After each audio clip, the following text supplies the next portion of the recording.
تمہیں مداخلت کرنے کا کوئی حق نہیں پہنچتا۔ حق تو پہنچتا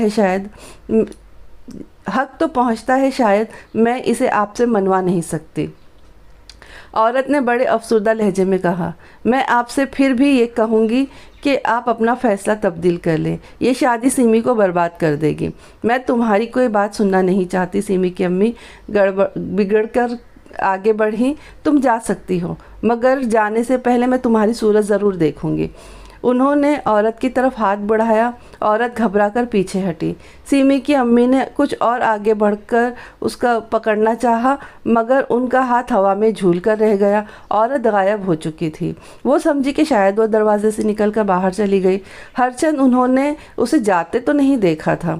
ان کی نظر دروازے کی کنڈی کی طرف اٹھی، وہ اسی طرح لگی ہوئی تھی جس طرح خورشید کے جانے کے بعد انہوں نے لگائی تھی۔ سیمی تیسرے پیریڈ کے بعد کلاس سے باہر آئی تو اطہر اس کا انتظار کر رہا تھا۔ وہ سیمی کا تایا زاد بھائی تھا، BSc کا طالب علم تھا۔ 3 سال پہلے سیمی کی بڑی بہن زری ایک دن گھر سے یہ کہہ کر گئی کہ وہ اپنی کچھ سہیلیوں کے ساتھ پکچر دیکھنے جا رہی ہے، پھر وہ واپس نہیں لوٹی۔ دوسرے دن پتہ چلا کہ محلے کا ایک نوجوان شکیر بھی گھر سے غائب ہے۔ زری ماڈرن خیالات کی لڑکی تھی، اس کے دوستوں میں لڑکیوں کے علاوہ لڑکے بھی شامل تھے، اور کچھ لوگوں کا کہنا تھا کہ انہوں نے زری کو شکیر سے کچھ زیادہ ہی بے تکلفی سے ملتے جلتے دیکھا تھا۔ چنانچہ یہ فرض کر لیا گیا کہ دونوں ایک دوسرے کے ساتھ فرار ہو گئے۔ ایسی باتیں جنگل کی آگ کی طرح پھیلتی ہیں۔ زری کے باپ کامل حسین صاحب، جنہوں نے اپنی دونوں بیٹیوں کی پرورش بڑے ناز و نام سے کی تھی، اس ذلت اور رسوائی کا سامنا نہ کر سکے۔ اگرچہ انہوں نے محلہ بھی چھوڑ دیا، دوسرا مکان بھی کرائے پر لے لیا، مگر یہ غم ان کی جان لے کر رہا۔ دوسروں کے ساتھ ساتھ کامل حسین صاحب کے بھائی بہنوں نے بھی ان سے تعلق ختم کر لیا۔ خاص طور سے ان کے بڑے بھائی عاقل حسین صاحب نے، جو پہلے سے کامل صاحب کے گھر کی آزادانہ روش سے بہت زیادہ نالاں تھے، انہیں اتنے غصے میں آئے کہ انہوں نے ہر طرح کے تعلقات کو منقطع کر لیا۔ اطہر انہی کا بیٹا تھا، اور اگر عاقل صاحب کو یہ معلوم ہو جاتا کہ وہ اسی کالج میں پڑھ رہا ہے جہاں ان کے چھوٹے بھائی کی دوسری بیٹی سیمی زیر تعلیم ہے، تو وہ شاید کامل صاحب کے گھر کی طرح اس کالج میں بھی اطہر کو قدم رکھنا جرم قرار دیتے۔ لیکن اپنے والد کی مخالفت کے باوجود اطہر کو اپنی چچا زاد بہن سیمی سے گہری محبت تھی۔ سیمی نے اطہر کو دیکھا تو اس کے ہونٹوں پر ایک پھیکی سی مسکراہٹ نمودار ہوئی۔ ہیلو سیمی، اطہر نے آگے بڑھتے ہوئے کہا، تم 2-3 دن سے کالج کیوں نہیں آئی؟ کیا کچھ طبیعت خراب تھی؟ طبیعت تو اتنی خراب نہیں تھی، مگر قسمت ضرور خراب ہے، سیمی نے جواب دیا۔ کیا مطلب؟ میرا یہ خالی پیریڈ ہے، سیمی نے کہا۔ اگر آپ بھی فرصت میں ہیں تو آئیے باغ میں چل کر بیٹھتے ہیں، مجھے آپ سے کچھ ضروری باتیں کرنی ہیں۔ وہ دونوں کالج کے چھوٹے سے مگر خوبصورت سے باغ میں ایک بینچ پر آ کر بیٹھ گئے۔ اطہر کچھ دیر تک منتظر رہا کہ سیمی اپنی بات شروع کرے، لیکن وہ خاموش بیٹھی کچھ سوچتی رہی۔ اس سے رہا نہ گیا۔ کیا سوچ رہی ہو؟ آخر اس نے پوچھ ہی لیا۔ سوچ رہی ہوں کہ آج کل انسان اتنا خود غرض ہو گیا ہے کہ کوئی بھی کام اپنا ذاتی مفاد کے پیش نظر رکھے بغیر نہیں کر سکتا، سیمی نے آہستہ سے کہا۔ یہ تو بڑا بحث طلب مسئلہ ہے، اطہر نے مسکرایا، اور صرف آج کل کا بھی نہیں ہے، انسان کو ہمیشہ سے ہی اپنا مفاد عزیز رہا ہے۔ لیکن اس کا یہ مطلب تو نہیں ہے کہ آپ کسی کی مدد کریں تو پہلے یہ سوچ لیں کہ اس کی مدد سے آپ کو کیا فائدہ پہنچ سکتا ہے۔ میں نے کہا نا کہ اس مسئلے پر کافی بحث کی جا سکتی ہے، دونوں طرف سے بڑے ٹھوس اور وزنی دلائل دیے جا سکتے ہیں، اطہر نے جواب دیا۔ اگر موڈ بحث کا ہے تو بسم اللہ، لیکن اگر کسی خاص شخص کی طرف اشارہ ہے تو نام لے کر بات کرو، تاکہ میں اس کے خلاف یا اس کے حق میں 2 ٹوک انداز میں کچھ کہہ سکوں۔ آپ خورشید صاحب سے تو واقف ہیں؟ اوہ، تو بات خورشید صاحب کی ہے؟ جی ہاں، میں ان صاحب سے اس حد تک واقف ہوں جس حد تک تم نے بتایا ہے۔ ذاتی طور پر تم جانتی ہو کہ میں کبھی ان سے ملا نہیں ہوں۔